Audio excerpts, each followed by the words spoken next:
इंतज़ार पे इंतज़ार, इंतज़ार पे इंतज़ार, और कितना करें हम इंतज़ार, पर क्या करें उसके सिवा हम कुछ कर भी तो नहीं सकते सिवा इंतज़ार। बस हमें इंतज़ार ही करना है। Welcome to my channel Aryan classes. Aryan क्लासेसમાં દરેક મારા વાલા વિદ્યાર્થીઓનું સ્વાગત કરું છું। મારા વાલા વિદ્યાર્થીઓ, તમે બધા રાહ જોઈને બેઠા છો કે અમારું પરિણામ આવી જશે એના ઇંતજાર, એની રાહ જોવામાં ઘણા બધા વિદ્યાર્થીઓ મારા એવા છે કે વિડીયો જોઈ રહ્યા છે કન્ટિન્યુઅસ કે ક્યારે અમારી રિઝલ્ટની ડેટ જાહેર થઈ જાય। તો આજે આપણે આ વિડીયોની અંદર વાત કરવાના છીએ। તમને એવું કહેવામાં આવી રહ્યું હતું કે એપ્રિલના અંત સુધી તમારું રિઝલ્ટ આવી જશે।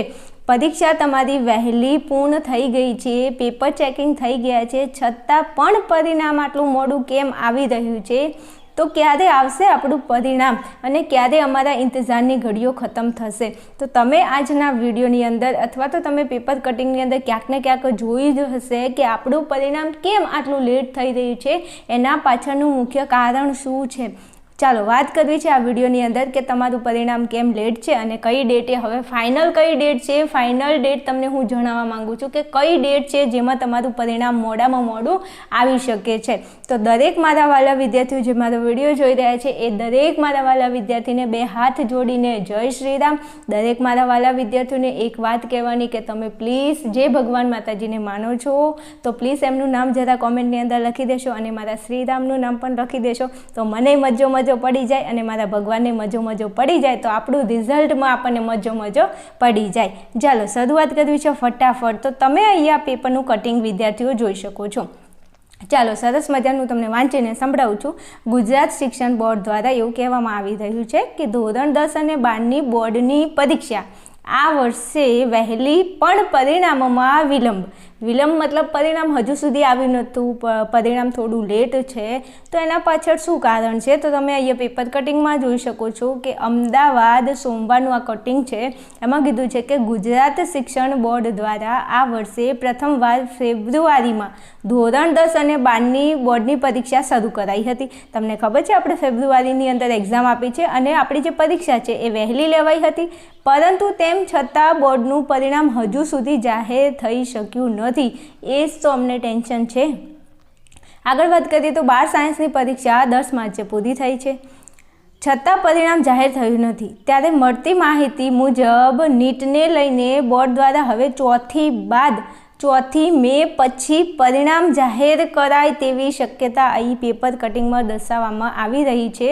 તમે અહીંયા જોઈ શકો છો કે રિઝલ્ટ હાલ આવે તો નીટ પરીક્ષા પર અસર થાય તે માટે હવે ચોથી મે પછી રિઝલ્ટ જાહેર થવાની શક્યતાઓ છે। વિદ્યાર્થીઓ 12 સાયન્સમાં છે, જે લોકોને ડૉક્ટર બનવાનું છે, તમને ખ્યાલ હોવો જોઈએ કે એમના માટે નીટની પરીક્ષા જે યોજાવાની છે એ ચોથી મેના દિવસે યોજાવાની છે। તો આઈ થિંક ચોથી મે પછી તમારું રિઝલ્ટ જાહેર થવાની શક્યતા છે। એટલે દરેક મારા વાલા વિદ્યાર્થીઓ તમે અહીંયા જોઈ શકો છો કે ધોરણ 12 સાયન્સ પછી મેડિકલ, ડેન્ટલ, આયુર્વેદ અને હોમિયોપેથી પ્રવેશ માટે આગામી 4 એપ્રિલે તમે જોઈ શકો છો તારીખ 4 એપ્રિલ છે, 4 મે આવશે કારણ કે 4 એપ્રિલ તો જતી રહી છે। આજે તો કઈ તારીખ છે? 29 છે। તો દેશભરમાં 4 મેના રોજ નીટની એક્ઝામ લેવામાં આવનાર છે। ત્યારે હાલ ગુજરાતના વિદ્યાર્થીઓ નીટની છેલ્લી ઘડીની તૈયારીમાં લાગ્યા છે। જે વિદ્યાર્થીઓ નીટની તૈયારી કરી રહ્યા છે, જો પરિણામ જાહેર કરવામાં આવે તો એમને ક્યાંક ને ક્યાંક એમને માનસિક ટેન્શન, કોઈનું રિઝલ્ટ ખરાબ હોય તો એ લોકો ચિંતા ટેન્શનમાં આવી જાય, એના હિસાબે હાલ પરિણામ જાહેર કરવામાં આવ્યું નથી। તો હવે આ સંજોગોમાં ધોરણ 12 સાયન્સ બોર્ડ પરીક્ષા અને ગુજકેટની પરીક્ષાનું પરિણામ જાહેર કરવામાં આવે તો વિદ્યાર્થીઓની નીટની પરીક્ષામાં અસર થઈ શકે છે અને મેડિકલ પ્રવેશ સંપૂર્ણ રીતે નીટના આધારે જ થાય છે। ત્યારે વિદ્યાર્થીઓ નીટ પહેલાં બોર્ડના પરિણામ તણાવમાં ન આવે અને નીટની પરીક્ષા ન બગડે તે માટે હવે 12 સાયન્સ બોર્ડનું પરિણામ ચોથી મે પછી એટલે કે નીટ પરીક્ષા બાદ જ જાહેર થવાની શક્યતા છે। આ વર્ષે પ્રથમવાર ધોરણ 10 અને 12ની બોર્ડની પરીક્ષા ફેબ્રુઆરીમાં જ શરૂ થઈ ગઈ હતી અને ગત વર્ષ કરતાં 13 દિવસ વહેલી હતી। જેથી બોર્ડનું પરિણામ એપ્રિલના અંત સુધીમાં જાહેર થાય તેવું આયોજન હતું. ઉપરાંત તમે અહીં જોઈ શકો છો ધોરણ 10 અને 12 સાયન્સની પરીક્ષા તો 10 માર્ચે જ પૂરી થઈ ગઈ હતી, જેથી એપ્રિલના અંત સુધીમાં જાહેર થઈ શકે તેમ હતું. પણ હજુ આપણું રિઝલ્ટ જાહેર થયું નથી.